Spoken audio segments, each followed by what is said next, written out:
النبي المسدد بشيرنا المؤيد نذيرنا المبجد المصطفى الممجد المحمود لا حديث بالقاسم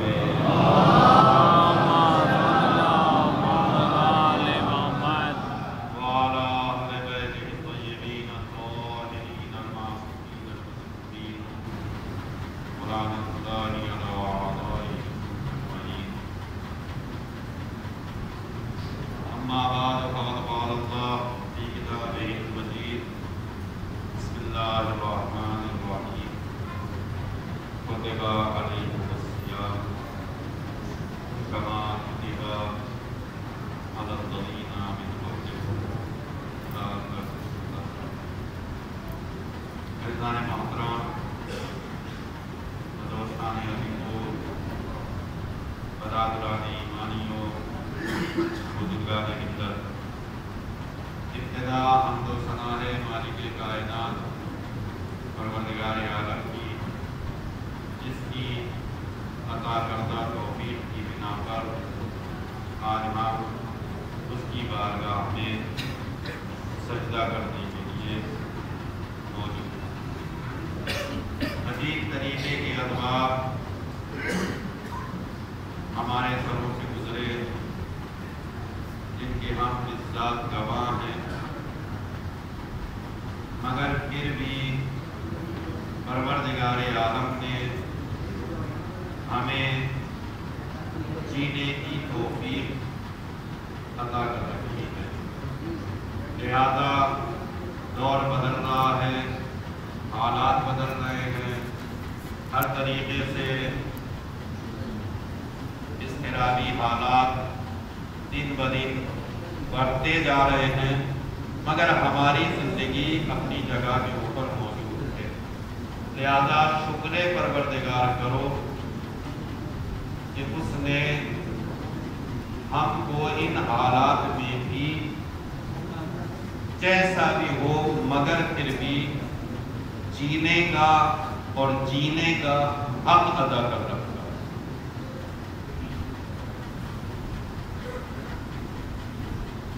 میری سمجھ میں نہیں آ رہا ماہ رمضان کی ابتدا ہے یا انتہا؟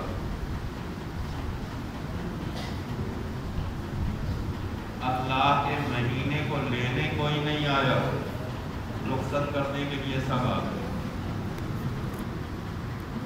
جبکہ ہونا یہ چاہیے کہ کوئی بڑا آدمی آتا ہے تو اس کا استقبال کیا جاتا ہے، مگر رمضان کے پہلے جمعے میں بھی میں موجود تھا، اور یہ کیا کہا جاتا ہے اس کو؟ جمعۃ الوداع۔ اگر اللہ نے اس کے آگے بھی یہ لفظ وداع نہ لگایا ہوتا، ہم پتہ نہیں آنے پہ خوش ہیں یا اس کے جانے پہ خوش ہیں۔ ہر بات پڑھتے ہیں۔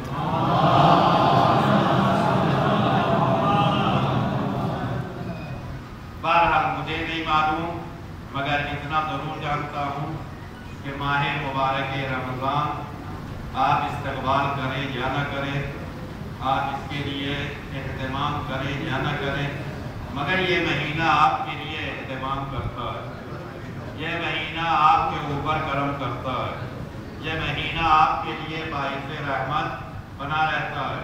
پروردگار عالم کا خود ارشاد قرآن مجید کے اندر موجود بھی ہے، کتب علیکم الصیام، ہم نے تمہارے اوپر روزہ واجب کر دیا۔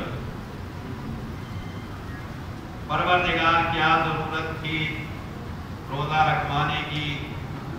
نبی کا مہینہ، علی کا مہینہ بڑی جوش و خروش کے ساتھ ہمارے پاس آیا۔ ماہ رجب، کیا محفلیں تھی، کیا ہر طرف کھانے کے انتظامات تھے، کبھی 22 رجب کا دسترخوان، تو کبھی کچھ اور، تو کبھی کچھ اور، کبھی 13 رجب کو محفل، یہ ساری چیزیں رہی۔ اس کے بعد یہ مہینہ گزرا، ماہ شعبان آ گیا۔ ہم نے کہا یہ کون سا ہے؟ کب وہ مولا علی کا مہینہ تھا، یہ نبی کا مہینہ ہے، ماہ شعبان، جس کا مہینہ نبی کا مہینہ۔ اس مہینے میں بھی پہلی شعبان سے لے کے بالکل آخر تک مومنین نے استفادہ کیا اس مہینے سے، اور بڑے عجیب طریقے کے لطف اٹھائے اس مہینے۔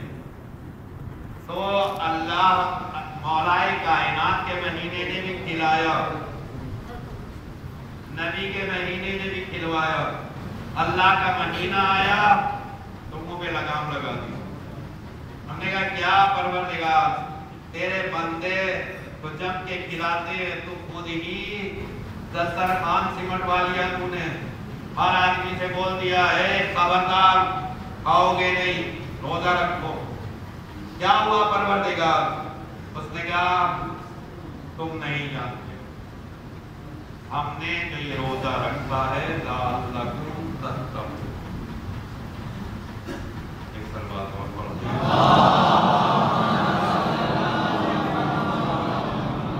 لعلکم تتقون، صرف اس لیے رکھا ہے تاکہ تم پرہیزگار بنو،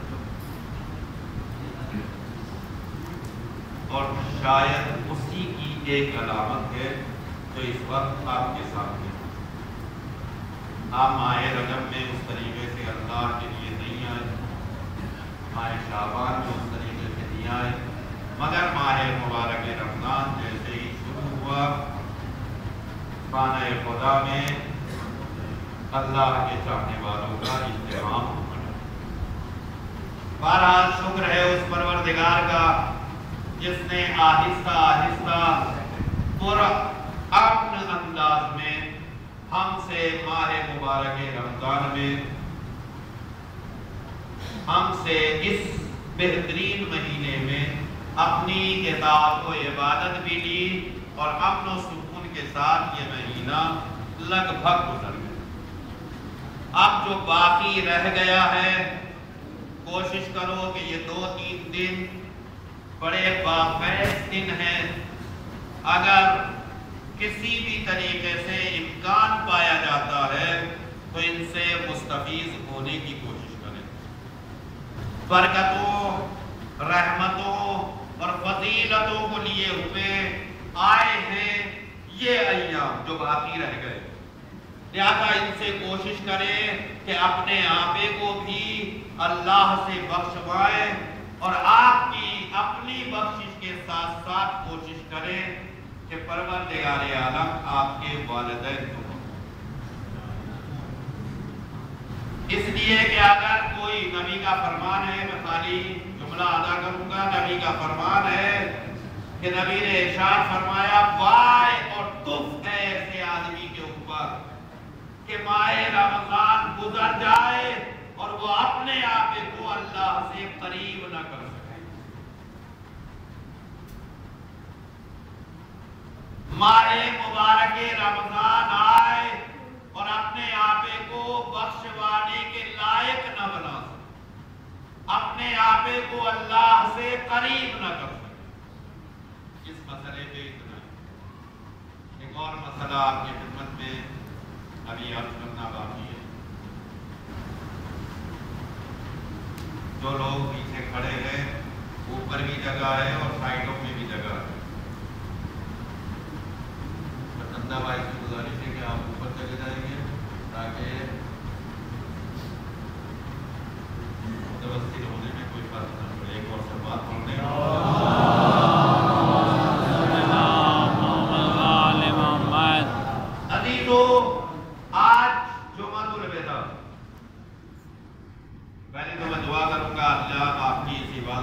قبول کرے. مگر اسی کے ساتھ ساتھ ایک اور مسئلہ جس سے آپ ابھی روبرو ہونے والے ہیں وہ ہے کہ فطرہ ادا کرنا. کب ادا کریں, کون سا وقت ہے, کیا ٹائم ہے فطرے کے لیے, اور کتنا ادا کریں. تقریباً پوری امت مسلمہ پہلے ہی سے معین کر دیتی ہے کہ 50 روپے دینا ہے, 100 روپے دینا ہے یا 35 روپے دینا ہے. اس طریقے کا ایک تعین بول دیتے ہیں کہ فطرہ 50 روپے ہوگا. جس چیز کو اسلام نے معین نہیں کیا اس کو آپ کو بھی معین کرنے کا حق ہے. تو پھر کیسے ادا کرنا ہے؟ دیکھیں, مسئلہ اگر ہم لوگوں کا ہوتا تو ہم لوگ اسے آگے پیچھے کر سکتے ہیں, لیکن اگر مسئلہ خدا کا ہے تو آپ موجود ہیں اور آپ کا خدا آپ کے پاس موجود ہے. کسی آدمی کو نہیں دینا ہے, اللہ کے لیے دینا. زیادہ حکم شریعت یہ ہے کہ جس کی جیسی حیثیت ہے, جس کے جس طریقے کے کھان پین ہیں, وہ اپنے کھانے پینے کو دیکھے اور اسی میں سے 3 کلو ادا کرے. اب آدمی کہتا ہے بھائی مولانا صاحب ہم بھی تو چاول ہی کھاتے ہیں اور فلاں آدمی جو بنگلوں میں رہتا ہے وہ بھی چاول ہی کھاتا ہے, مگر میرے اور اس کے چاول میں فرق ہے. میں جو چاول کھاتا ہوں وہ 30 روپے اور 20 روپے کلو کا, اور وہ جو چاول بنگلوں میں بیٹھ کے کھاتا ہے وہ 300 اور 400 روپے کلو کا. زیادہ ایسا نہیں ہے کہ وہ میرے حساب سے 20 روپے جوڑ کے 20 یا 60 روپے دے دے اور مجھے بھی 60 روپے. اللہ اتنا ظالم نہیں. اللہ کیا کرنا چاہتا ہے؟ اللہ عدل کرتا ہے. اللہ ہمارے اصول دین میں ہے نا, اللہ کیا ہے؟ اصول دین یعنی دین کی جڑیں 5 ہیں. اول توحید, دوسرے نمبر پہ زیادہ اللہ عادل ہے, وہ عدالت کرتا ہے. تو عدالت کا تقاضا یہ نہیں ہے کہ سب کو برابر, سب سے برابر, بلکہ جس کا جیسا حق ہو اس کے ساتھ ویسا برتاؤ کیا جائے.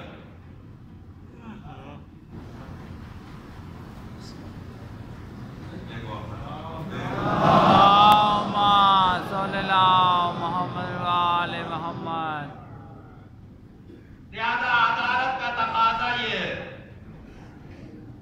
کہ جس کا جتنا حق ہے اس کو اتنا ہی دیا جائے. لہذا فطرہ 3 کلو, حساب آپ اپنا کیجئے گا. اب یہ 3 کلو ہو سکتا ہے آپ گیہوں کھاتے ہو تو گیہوں ہے, چاول کھاتے ہو چاول ہے, کاجو کشمش بادام کھاتے ہو تو وہ کاجو کشمش بادام, یا اس کے علاوہ کوئی اور چیز تک معیر ہے 3 کلو ایک آدمی کی طرف. اب اس کے بعد ایک اور مسئلہ, کب دینا ہے؟ آیا رمضان سے پہلے دے دیں تو رمضان سے پہلے بالکل نہیں دے سکتے. رمضان میں ادا کر دے تو رمضان میں بھی نہیں دے سکتے, اس لیے کہ جو چیز ابھی واجب ہی نہیں ہوئی ہے وہ آپ ادا کیسے کریں؟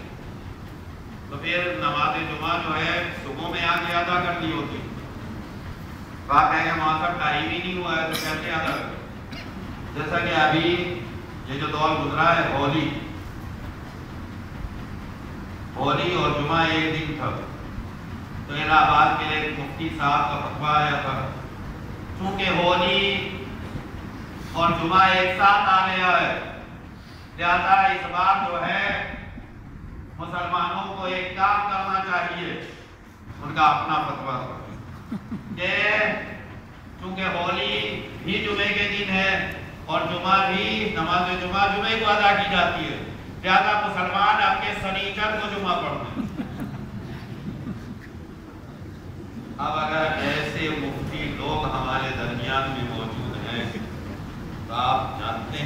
اسلام کا کیا حال ہوگا۔ اور آج جو اسلام کے اوپر اتنی مصیبتیں آئی ہوئی ہیں، آج جو مسلمان اتنا زیادہ پستی کی طرف جا نہیں رہے ہیں، دھکیلے جا رہے ہیں، بار بار آپ کو دھکا دیا جا رہا ہے اور آپ گرتے چلے جا رہے ہیں۔ دیکھیے، جب بھی کوئی قوم اپنی شناخت چھوڑ دیتی ہے یا اپنی شناخت بھول جاتی ہے تو کائنات میں اسے کوئی بچا نہیں سکتا برباد۔ آج سب سے بڑا بربادی کا سبب ایک تو جاہ طلبی، عہدہ طلبی، خود نمائی، اپنے آپے کو دکھانا، یہ سارے اسباب ایسے جمع ہو گئے۔ اچھا، ذمہ دار لوگوں میں سب سے زیادہ یہ بات، جو جتنا بڑا ذمہ دار ہے وہ اتنا ہی خود نما ہے۔ بلکہ ابھی جو مسائل آپ کے دور سے گزرے، حجاب کا مسئلہ ہو، تین طلاق کا مسئلہ ہو، حلال گوشت کا مسئلہ ہو یا اذان کا مسئلہ ہو، اس سارے مسائل میں آپ نظر ڈالیے گا تو کچھ ہمارے اپنے ہی افراد اس کی حمایت میں، ہاں بالکل ایسا ہو جاتا، ہاں بالکل یہ کام کر دینا چاہیے۔ اچھا، ذمہ دار لوگ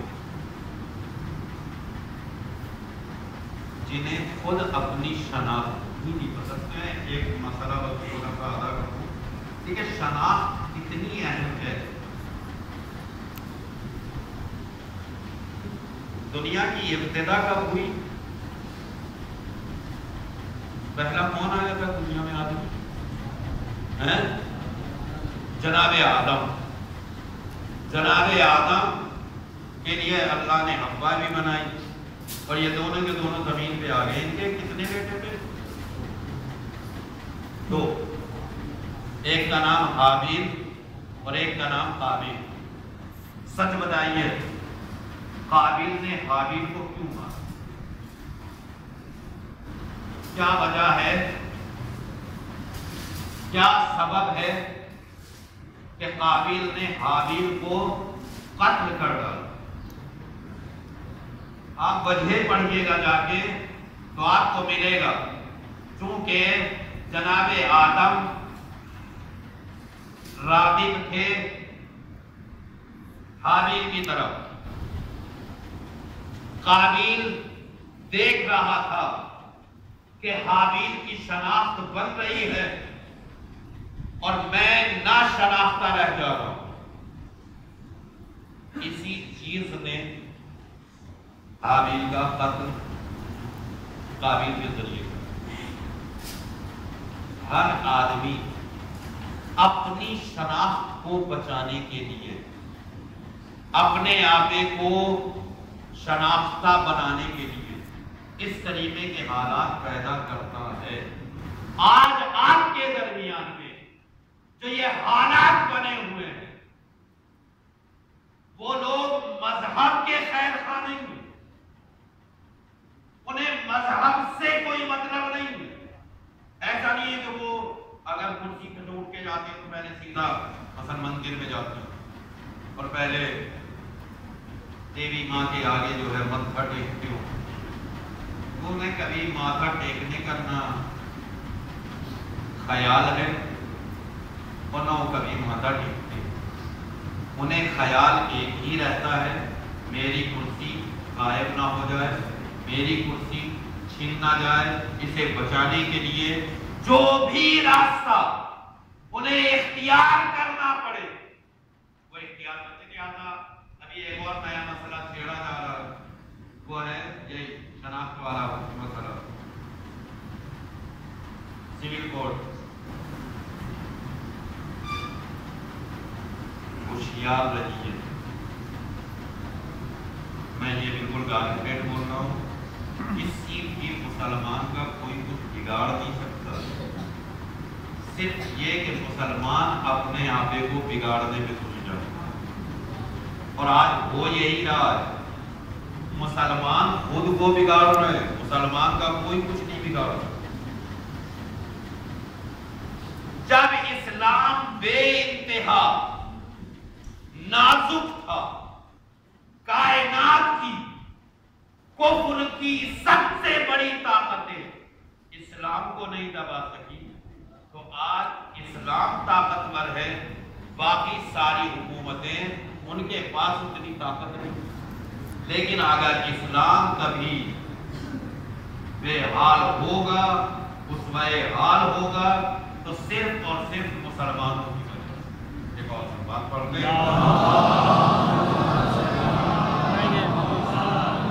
اب ہو سکتا ہے آپ کہیں کہ مولانا صاحب ایسا ایسا ہو رہا، تو ہر آدمی اپنے گریبان میں جھانک کے دیکھے کہ ہم کتنا اسلام کو جانتے ہیں، کتنی معلومات ہیں ہمارے پاس اسلام کے اعتبار سے، کتنا جانتے ہیں ہم اسلام۔ بہت توجہ کریں گے، میں کہاں سے کہاں نکل آیا، مسئلہ دوسرا بیان کر رہا تھا، یہ بیچ میں آ گیا، مگر اسے بھی کہنا لازمی، اگر آپ متوجہ نہیں ہیں تو توجہ کی دلانا ہمارا لیے ضروری ہے، ہماری ذمہ داری ہے۔ بس 2 منٹ توجہ کر دیں۔ اسلام آج گروہوں میں بٹا ہوا ہے، فرقوں میں بٹا ہوا ہے۔ ہر مسلمان کا فرقہ دوسرے مسلمان فرقے کو نہ تو مسلمان مانتا ہے، بلکہ حد ہے کہ انہیں انسان ماننے کو تیار ہے، پوری دنیا کو انسان مان لے گا، مگر مسلمان کا فرقہ ایک دوسرے مسلمان فرقے کو مسلمان ماننے کے لیے تیار ہے۔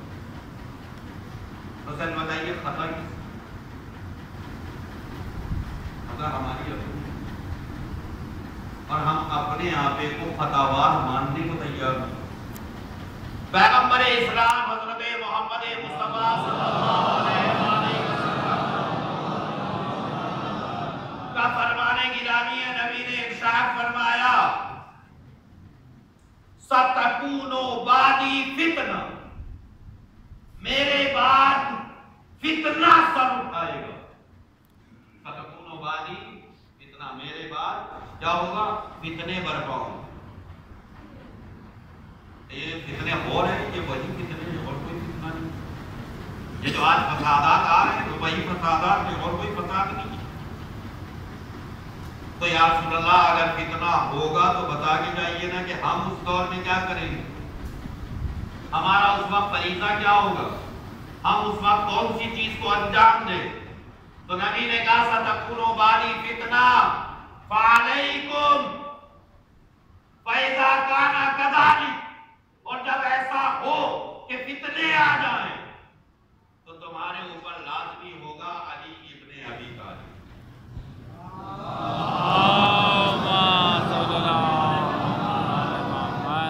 فَالْزِمُوا علی ابن ابی طالب، تو اس وقت تمہارے اوپر لازمی ہوگا کہ تم یہ دیکھو گے علی کی طرف، تم دوسری طرف نہیں جانا، تم اس راستے کے اوپر چل پڑنا جس راستے پر مولا کائنات علی ابن ابی طالب علیہ السلام۔ اب بتائیے کیا مشکل ہے؟ نبی کچھ علامتیں تو نہیں بیان کر کے گئے تھے کہ وہاں سے چراغ اللہ ہوگا، وہاں پہ ایک پیڑ کھڑا ہوگا، وہاں پہ ایسا ہوگا، وہاں پہ ایسا ہوگا، تمہیں اس طریقے کی چیزیں نظر آئیں گی۔ تو پتہ نہیں کتنے حبے بنے ہوئے ہیں دنیا کے اندر۔ نبی نے ایک جملہ کہا، جب کتنے برپا ہو جائے تو تمہارے اوپر لازمی ہے کہ تم علی کے راستے میں چلو۔ تو سب سے زیادہ ضروری ہمارے لیے ہے کہ ہم راستے مولا کائنات علی ابن ابی طالب بس میرے عزیز تو یہ بات بھی یہیں پہ روک دے دو، وہ فطرہ کب دیں گے؟ فطرہ دینے کا ٹائم نہ رمضان سے پہلے ہے نہ رمضان کے درمیان میں ہے۔ کب ہے؟ جب آپ کو عید کا چاند نظر آ جائے، شوال کا چاند نظر آ جائے، اس سے دیکھنے کے بعد اور نماز عید ادا کرنے سے پہلے پہلے آپ فطرہ ادا کر دیں۔ اب ایک اور سوال پیدا ہوتا ہے کہ چلیے عید کا چاند دیکھیں گے اور پھر فطرہ ادا کریں گے، تو پھر دیں گے کس کو؟ اگر کوئی غریب عید منانا چاہتا ہے تو منائے گا کہ اس کے لیے تو مسئلہ ہو جائے گا۔ اب میں عید کا چاند پہلے دیکھوں گا، پھر گھر میں جاؤں گا، پھر حساب کروں گا، حساب کر کے کرتے کرتے پتہ چلا کہ رات کے 2 بج گئے، 1 بج گیا، 12 بج گئے۔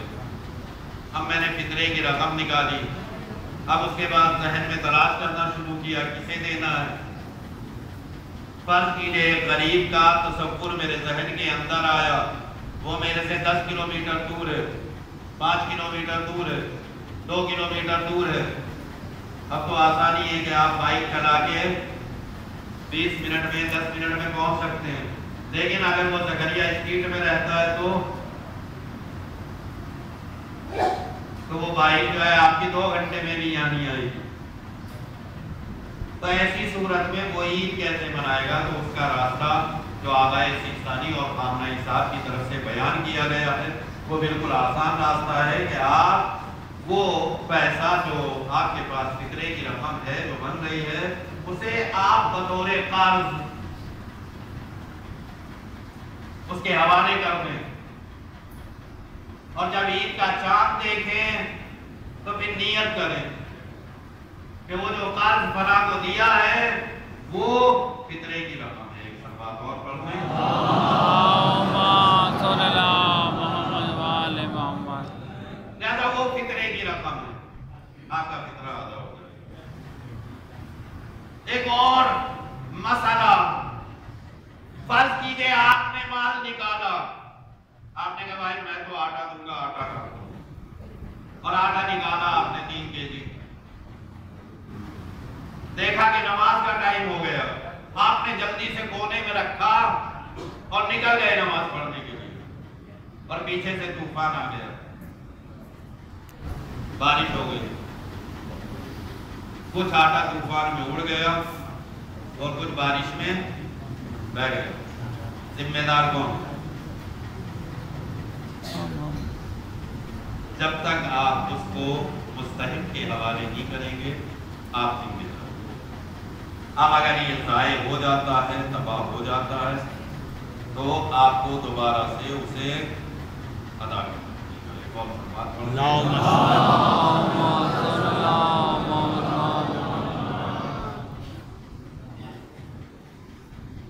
اور ایک اور خصوصی گزارش وہ یہ کہ دیکھیں ہماری قوم میں نمامی بہت زیادہ ہو گئی، ہماری قوم کے اندر چغل خور بہت زیادہ ہو گئی،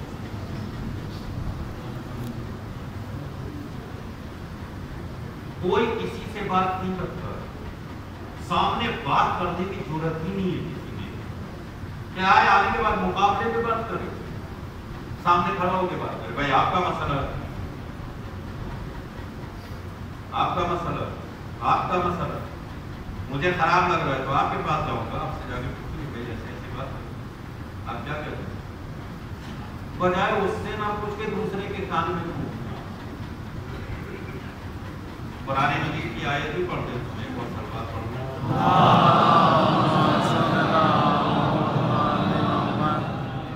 وَمِن شَرِّ النَّفَّاثَاتِ فِي الْعُقَدِ، قرآن مجید کا سورہ ہے آخری والا، سورہ فلق، اس میں یہ جملہ آپ پڑھیے گا، قُلْ أَعُوذُ بِرَبِّ الْفَلَقِ مِن شَرِّ مَا خَلَقَ وَمِن شَرِّ غَاسِقٍ إِذَا وَقَبَ وَمِن شَرِّ النَّفَّاثَاتِ فِي الْعُقَدِ، پروردگار مجھے پھونک مارنے والیوں کی پھونک سے بچا کے۔ ہم لوگ بھی ایک دوسرے کے کان میں پھونک مارتے ہیں،